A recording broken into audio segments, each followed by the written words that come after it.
खबरों में आगे बढ़ेंगे। एक और बड़ी खबर आपको बता दें, विपक्षी दलों का मणिपुर दौरा है। आज मणिपुर जाएंगे विपक्षी दलों के सांसद। 16 दलों के 20 सांसदों का मणिपुर दौरा है। मणिपुर में जमीनी हालात का जायजा सांसद लेने वाले हैं। राहत शिविरों का भी दौरा करना है। राज्यपाल से भी मुलाकात का कार्यक्रम है। तो विपक्षी सांसद आज मणिपुर का दौरा करेंगे। वहां अभी क्या स्थिति बनी हुई है, किस तरह के हालात हैं, ये जानकारी इकट्ठा की जाएगी। 16 दलों के 20 सांसद एक साथ जाएंगे। मणिपुर में जमीनी हालात को परखेंगे। राहत शिविरों का भी दौरा करेंगे। वहां पर किस तरह की व्यवस्थाएं पीड़ितों को दी जा रही हैं, क्या मदद की जा रही है। तो आज मणिपुर जाएंगे विपक्षी दलों के सांसद। 16 दलों के 20 सांसदों का मणिपुर दौरा है। मणिपुर में जमीनी हालात का जायजा लिया जाएगा। राहत शिविरों का भी दौरा करेंगे सांसद। राज्यपाल से भी मुलाकात का कार्यक्रम है। मणिपुर में लगभग 3 महीने से जो हिंसक घटनाएं हो रही हैं, उसको लेकर विपक्ष सरकार को घेर रहा है और अब सांसद मणिपुर का दौरा करने वाले हैं। मणिपुर 3 मई से हिंसा की चपेट में है। कुकी और मैतेई समुदाय के जातीय संघर्ष के चलते 150 लोगों की जान जा चुकी है। संघर्ष की आग में कई लोगों के घरों और दुकानों को भी आग के हवाले कर दिया गया। ऐसे में राज्य के हालातों का जायजा लेने के लिए विपक्षी गठबंधन इंडिया के सांसदों का दल मणिपुर का दौरा आज करने वाला है। 20 विपक्षी सांसदों का प्रतिनिधिमंडल मणिपुर का दौरा करेगा और राज्य की स्थिति का जायजा लेगा। खबरों के मुताबिक विपक्ष का प्रतिनिधिमंडल पहले पहाड़ी इलाके में पहुंचेगा, इसके बाद वो घाटी का दौरा करेगा और इसके साथ ही राहत शिविरों में भी जायजा लिया जाएगा। राज्यपाल से भी मुलाकात करने का कार्यक्रम। आपको बता दें कि 16 पार्टियों के प्रतिनिधिमंडल में 20 सदस्य शामिल हैं। तो विपक्षी सांसदों का डेलीगेशन मणिपुर जाएगा। लोगों से पूछताछ की जाएगी और वहां के हालात का जायजा लिया जाएगा। मणिपुर में हुई बर्बरता के खिलाफ कुकी समुदाय के लोगों ने शुक्रवार को दिल्ली के जंतर मंतर पर विरोध प्रदर्शन भी किया। हाथों में तख्तियां लेकर सैकड़ों लोग न्याय और दोषियों को फांसी देने की मांग कर रहे थे। उन्होंने मणिपुर में कुकी जोमी समुदाय की महिलाओं को निर्वस्त्र कर घुमाने और यौन उत्पीड़न की घटना का भी विरोध किया है।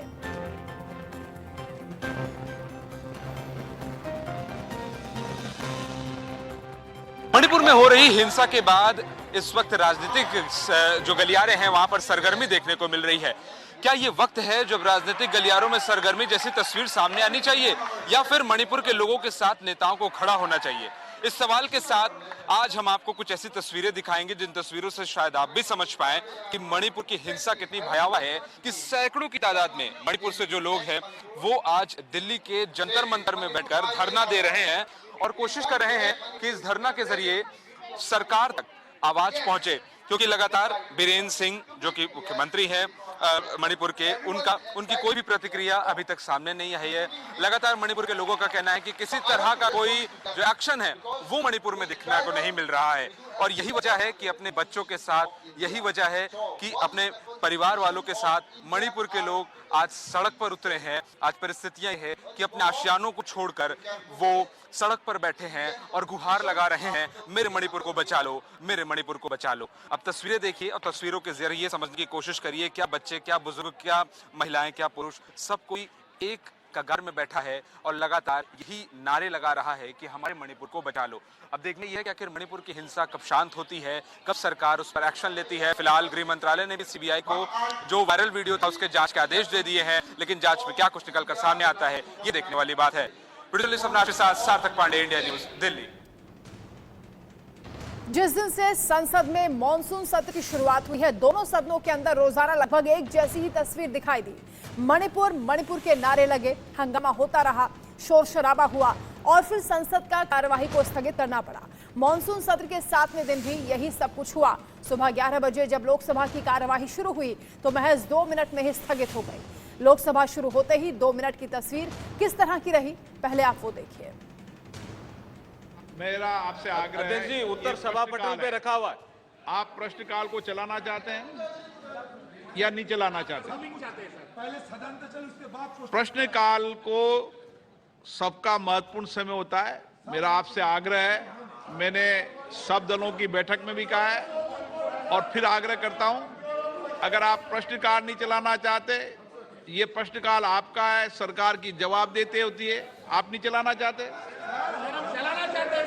तो प्रश्नकाल चलाइए, उसके बाद मैं व्यवस्था दूंगा आप नियम कानून से सदन चलता है। सर मैं एक छोटी सी बात करते सर 1978 में सर 10 मई को इस सदन में विपक्ष ने एक अनास्था प्रस्ताव मतलब अविश्वास प्रस्ताव लाए थे। उसी दिन चर्चा शुरू हो गई थी। उसी दिन चर्चा शुरू हो गई थी। आज क्यों ऐसे देर में हो रहा है चाहते हैं सर? ये आपने आपकी व्यवस्था दी है, मैं उस पर व्यवस्था दूंगा। नियम के अनुसार 10 दिन समय है सर। आप जब भी डिसाइड करेंगे हम तो तैयार है सर। इसके अलावा मैं ये भी बोलना चाहता हूँ, अगर इतना अविश्वास है तो सरकार के पास नंबर है, ऐसे वो समझते हैं तो तुरंत हमारा बिल निरस्त करने दो, हमारा बिल खलास करने दो, तब ऑटोमेटिकली सब झंझट खत्म। कार्रवाई आज 12 बजे तक के लिए स्थगित की जाती है। तो आपने देखा संसद में क्या हुआ। विपक्ष अड़ा हुआ है कि जल्द से जल्द अविश्वास प्रस्ताव पर चर्चा हो, जिससे कि प्रधानमंत्री मोदी को बोलना पड़े। तो सत्ता पक्ष का यह कहना है कि सब कुछ नियम के मुताबिक ही हो रहा है। बीजेपी और कांग्रेस के सांसद में किस तरह से बयानबाजी हो रही है वो भी आप दलों के नेताओं को, बड़े दलों के नेताओं को एक महत्वपूर्ण बैठक के लिए बुलाया। उसमें अधिकांश दल उपस्थित थे। कांग्रेस के प्रतिनिधि थे, आम आदमी पार्टी के प्रतिनिधि थे, आरजेडी के प्रतिनिधि थे, अलग अलग दलों के प्रतिनिधियों ने, बीजेडी, सबने चर्चा की और माननीय अध्यक्ष जी ने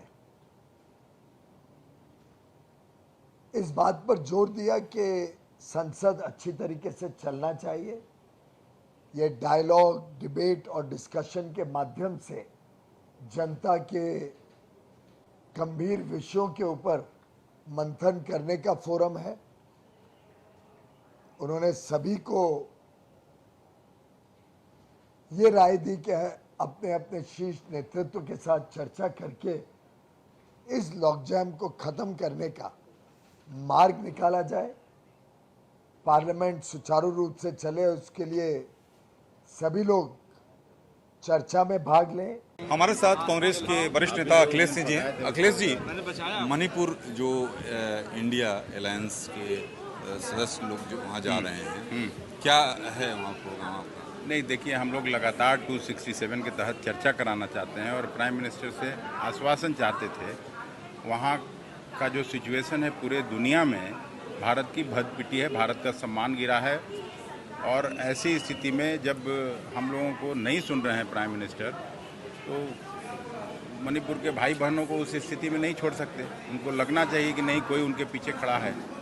तो पूरा इंडिया ग्रुप का लोग जा रहा है। अच्छा अखिलेश सिंह जी, कल जो है केंद्रीय गृह मंत्री ने जो वीडियो सर्कुलेट हुआ, जो वीडियो सामने आया, उसको लेकर सीबीआई जांच के भी तो सिफारिश की गई है। अभी सब करने से कोई बहुत उसका तो इफेक्टिव ये होना नहीं है।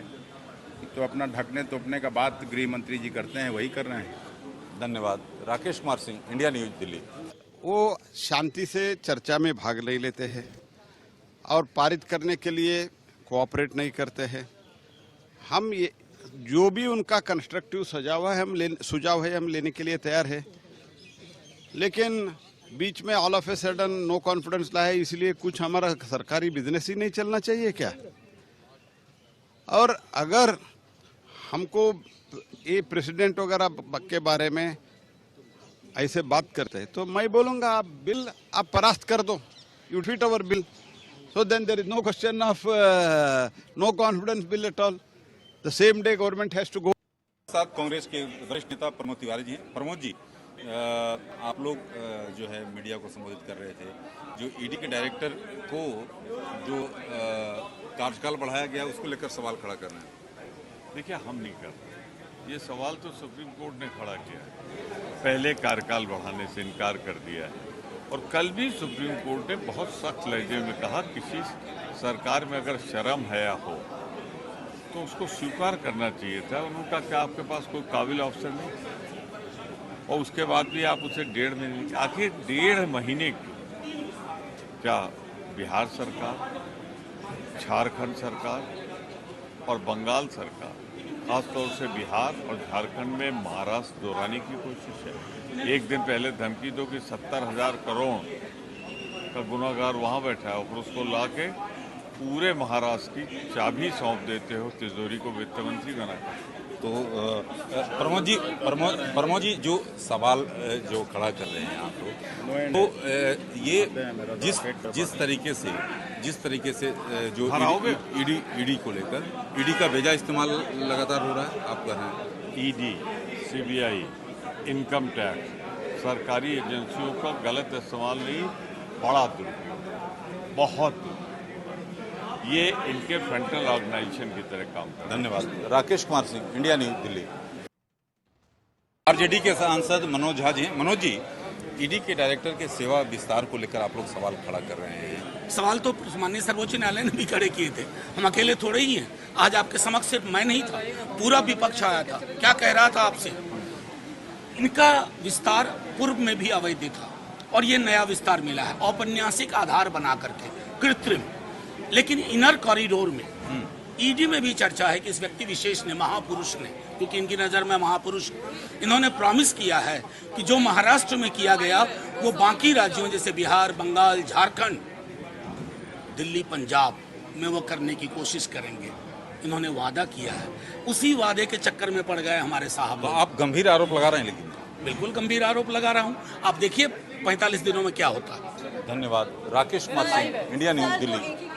हमारे साथ टीएमसी के सांसद सुष्मिता देव जी हैं। सुष्मिता जी, जो इंडिया अलायंस की जो एमपीज हैं जो कि जा रहे हैं मणिपुर, क्या वहां पर जाने का मकसद? मणिपुर में ऑल पार्टी डेलीगेशन जा रही है कि वहाँ पर सरजमीन पे क्या हालात हैं, और ये बहुत ही आवश्यक है कि मणिपुर के लोगों को ये हम संदेश दे सकें कि हम उनके साथ हैं। एक छोटा प्रदेश है, आपने देखा है नॉर्थ ईस्ट के सब स्टेट्स बाकी देश से दूर हैं, तो हम ये संदेश देना चाहते हैं कि हम मणिपुर की परिस्थिति को समझ रहे हैं और लड़ रहे हैं सदन के अंदर। और आप ये जानते हैं कि ऑल पार्टी डेलीगेशन का ये प्रस्ताव हमने सरकार को भी दिया था, पर सरकार ने ना उसको कोई महत्व दिया ना कुछ, इसलिए हम अपनी ओर से जा रहे हैं। मेरा पूरा विश्वास है कि मणिपुर जाने से मणिपुर के लोगों का हौसला बढ़ेगा और हम एक शांति का संदेश लेके जा रहे हैं, क्योंकि हम चाहते हैं मणिपुर में तुरंत पीस रिस्टोर किया जाए। और जो वेपनाइजेशन हुआ है, जिस तरह से हथियारों का इस्तेमाल वहाँ हो रहा है, उसको भी बंद करना चाहिए। तो मैं उम्मीद करती हूँ कि हमारे जाने से मणिपुर के लोगों के पास एक अच्छा संदेश जाए। सुष्मिता जी, जो वीडियो जो वायरल हुआ था उसको लेकर गृह मंत्री ने उसके सीबीआई जांच के लिए भी सिफारिश की है। मैं गृह मंत्री जी को बोलना चाहती हूँ कि आपने एक वीडियो के लिए सीबीआई की जांच को मांगा है। जिस दिन मणिपुर में इंटरनेट खुलेगा, ऐसे कई हजार वीडियो आएंगे, ऐसे कई हजार या कई 100 वीडियो आएंगे।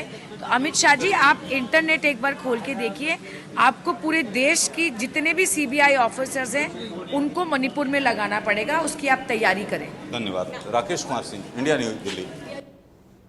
मणिपुर के मुद्दे पर विपक्ष सरकार को सड़क से संसद तक घेर रहा है और ऐसे में अब विपक्ष का डेलीगेशन मणिपुर का दौरा करने वाला है, वहां के हालात को समझेगा और वहां पर जो स्थितियां बनी हुई हैं उसको लेकर भी सरकार से सवाल किए जाएंगे।